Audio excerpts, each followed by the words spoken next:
am the stand-in Bible teacher for tonight, and I could not allow tonight to take place and you not get a more sure word from the Lord.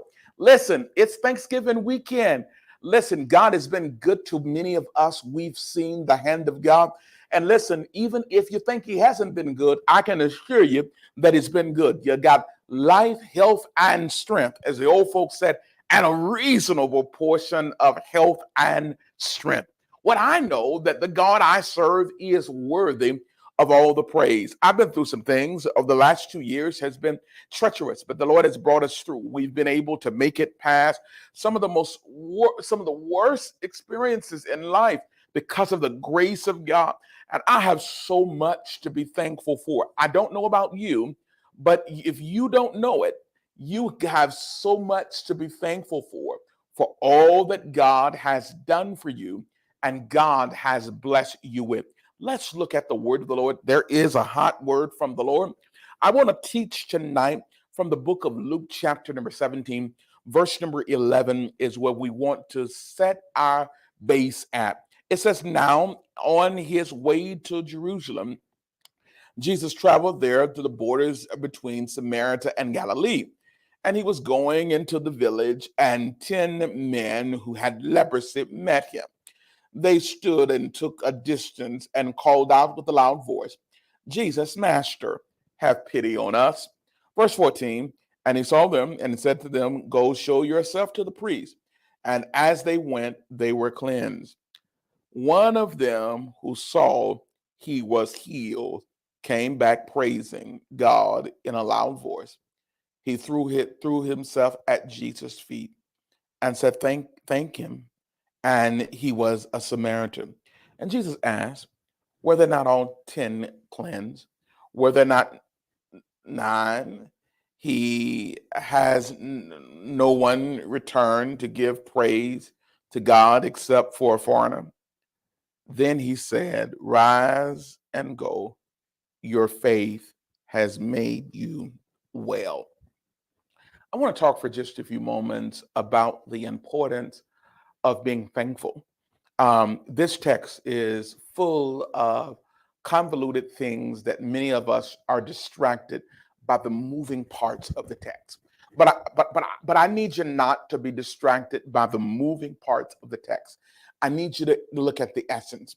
The essence of the text is that we're in a culture in which this condition seems to be grave, that Jesus is doing what he does, going where he's going, and he encounters problematic situations in people's lives. You know, isn't it amazing how that many times in life will throw things at us that are problematic, that we don't know how to make it through it, how to survive, how to deal with it, how to go through it.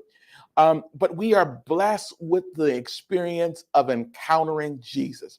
The text shares with us they're blessed with the awesome experience of encountering Jesus. Whether they knew he was going to be there or not, or he was just going that way, I love the fact that he is there for them. And the Bible said that they cry out. I believe they tried Jesus because they have ran out of options. Every salve that they could use have ran out. Every option for healing has now gone out.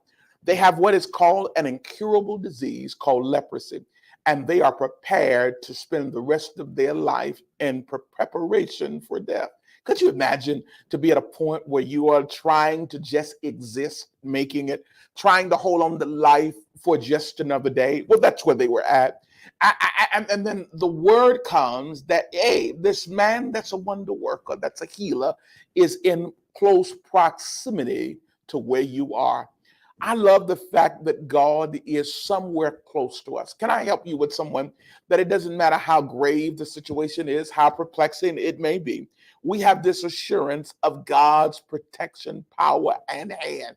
And he shows up in the text. Now, there are 10 leopards, and they cried and said, have mercy on us. One of the things I love about the text is that they respect the customs. They do not get close to Jesus. Now, watch this. But they cry out from afar and they say, have mercy on us. Can I share with you that anybody that's got some good sense, that out of trying everything else, it's an important time to throw yourself on God and say, God, I don't know how to fix this. These lepers said, we goners. We are absolutely goners. If you do not emancipate and do not free us, we are goners. And with that voice, with that request, they make their declaration and ask. And Jesus is so kind. Watch the text. He answers their prayer request immediately and says to them, go show yourself to the priest. Now, this text deals with manifestation because he does not go up to them and touch them. They have to obey despite their current condition. Let's go weighted. Let's get weighted. Let's go weighted. Despite their current condition, their condition says to them that they're going to die. When Jesus speaks a word to them and said, go show yourself to the priest, listen to me, their condition had not changed. Can I help you with somebody that when God tells you that your marriage is going to get better, the person that you're with may have just got out of the bed with somebody else other than you? When God tells you that he's going to set you free financially, you may have just bounced a check. When God tells you that better is coming when worse seems to be in your life, and he declares a word of faith in your life, the reality in which you are facing may be in contradiction to what God has declared. But watch these lepers. Despite the erroneousness of life seems to be in contradiction to what God has said, these lepers, watch them, got up and start walking. Listen to me. I'm going to talk to somebody, and I want to tell you that you're going to have to believe God despite how it looks. I'm talking to you, somebody. Well, Reverend, I don't know what I'm going to do. I don't know if I'm ready to retire. I don't know how I'm going to make my living. I don't know how I'm going to live. I don't know where the next chapter of my life going to land me at. But if God said it's going to change, can I help somebody? If God has declared that better's coming, bitter got to back up. Bitter babies got to back up. Our frustration, stress, and strain, heartaches and pain, decadence and due process of frustration has to be under the mighty hand of God in this text. In this text, in this text, in this text, in this text. Something that happens that's powerful and prolific, something that happens that's just amazing. The Bible said, as they began to walk, they were made whole, healed. Watch this. This text shares with us that there's a manifestation of God's glory that only comes when you're obedient to step out on faith and trust him. Oh my God, oh my God, oh my God, oh my God. For somebody right now, you're sitting there saying, I'm ready for God to heal me. I'm ready for God to make my wife better, my husband better, my marriage better, my life better. And it's only when you get up and start doing what he told you to do, despite the reality of what it looks like, will you get healed? Some of you are on a perch waiting on God to give you a performance of a miracle. Can I suggest to you that he does not give you miracles when you've perched in a condition of a lack of mobility, when you've allowed the modality of what you're going through to undermine the promise that God has said. You are looking for a crash course of due decadence to keep coming in your life. But when you declare, wait a minute, God, you promised me that you're my healer. You promised me that you're my justifier. And you said to me, get up and go. Get up and go start the business. Get up and go start trying to get my children back that I lost. Get up and go try to bring myself to a sense of credit worthiness. Get up and go and start reclaiming the property, the house. Fight the foreclosure, fight the disillusion. I get up and I move from the place I'm at to the place I need to be. I step it up, I get it up, I move it up. I start moving according to the promise of God. Listen to me, child of God. I ain't got long to stay with you. But the text says, as they began to walk, they were healed. Listen, it is not enough to believe it. It's more important that you act upon it. I'm talking to somebody that you say you believe God, but you ain't moved. You said that you believe him, but you ain't stepping out in faith. You said, I believe in God, but you're still in the same cadence of the same pattern, walking around in the same place outside of the place where Jesus is, walking back and forth and saying, woe is me, I'm going to die. Woe is me, I'm going to be sick. Woe is me, I'm going to be single. Woe is me, I'm going to be lonely. Woe is me, I'm going to be down. Woe is me, it's never going to get better. But I like these lepers. Them boys start walking. Do you understand that because they were lepers, I imagine their bodies were riddled with pain. And that walk was not an easy walk. Actually, the walk that they walked might have been a walk of pain. But can I tell you that when you start doing God's will, it may hurt. But if you keep walking, the leper said, you know what? My skin feels better. What was difficult about the walk, it ain't as hard as it used to be. Something's happening in my body. Can I help you? That the manifestation of transformation only happens when you refuse to hesitate and have reservations, but secure in your mind confidence to walk the promise out.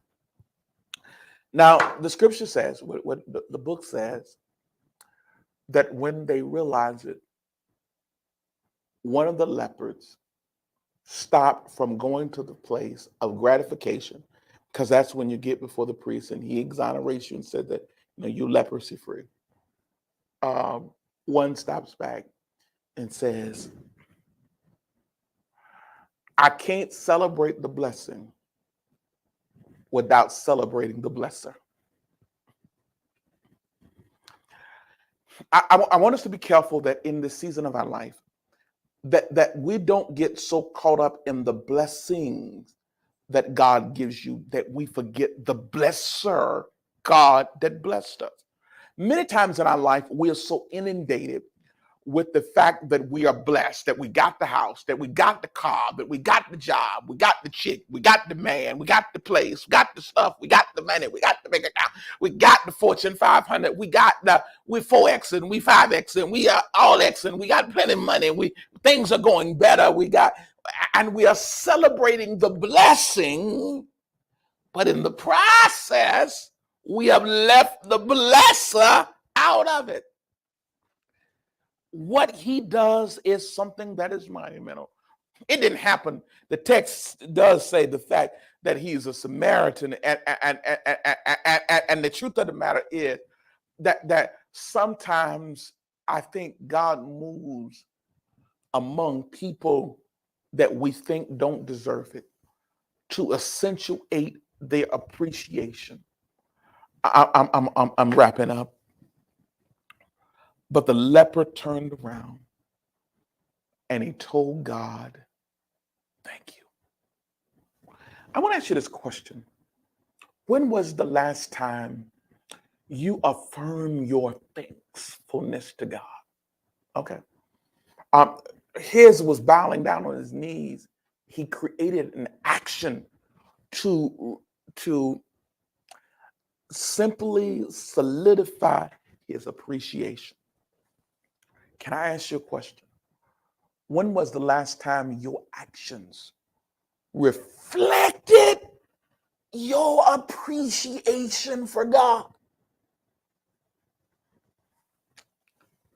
Oh, I know how you tell him thank you. You don't come to church. I know how you tell him thank you. You're busy. I got to wash clothes. I know how you tell him thank you. I'm going on my boat this weekend. I got some new clubs. I'm going golfing. Yeah, I'm going to tee up. That's how you tell him thank you. Listen to me. Can I share with you that after all of the sustaining, renewing, healing, transforming power that God has given you, he deserves a real praise. And so During this time of Thanksgiving, while you cock-a-doodle-doodling, eating the turkey and the ham, that swine, all of those things, the dressing, the chocolate cakes that somebody just brought in, um, some crack cakes and stuff in here for the Jackson house. Watch this. While you are celebrating all of the mischiefs that come along with this whole gluttony season and eating and, please, because if it had